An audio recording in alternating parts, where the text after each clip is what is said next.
This week marked the anniversary of the Apollo 11 moon landing, and when Neil Armstrong took the very first step onto the moon's surface, it was the biggest television event of the 20th century at that time. Not every household had a TV back then, so viewers flocked to friends' houses, airports, and appliance storefronts to watch the drama unfold live.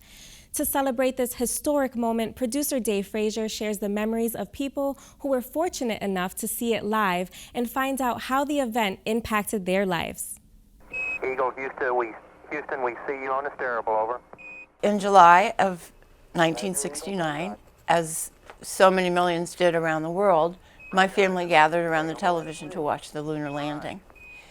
What made that extra special for us is that my grandfather was in town to watch with us. So that day, this man born in 1896 with a horse and buggies watched the lunar module land on the moon and men walk on the moon. That's one small step for man, one giant leap for mankind. And from his perspective, with his perspective, that event was even more momentous for our family than it might have been had we not been experiencing it with someone who lived through the most dramatic 100 years of progress and technological change the way my grandfather had. The way we like to put it is from carts and candles to computers and control modules.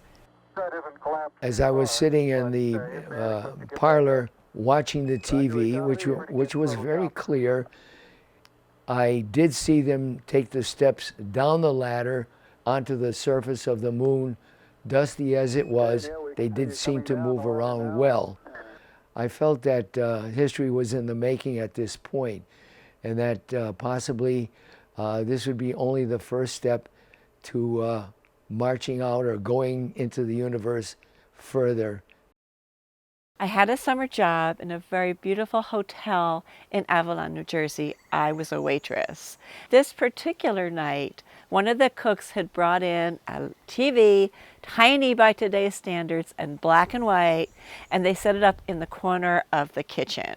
At the foot of the ladder, it was so amazing because I did see him step on the moon live on that little tiny TV that night, and a big cheer went up and we were so excited and it was wonderful. It's something that I have never forgotten.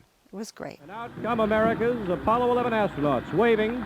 What impressed me about watching the TV and the news coverage was just how unlike it was anything I had ever seen in a speculative science fiction film. Houston, you're a go for landing, over. The way that they had coordinated a capsule around the moon and then the actual lunar landing device, it was almost surreal because it was nothing like anyone had ever predicted. We choose to go to the moon in this decade. When you look back, I think that was being interpreted as the beginning of a new era. We had done something that had taken us years to fulfill because it was President Kennedy who said, we're going to go to the moon.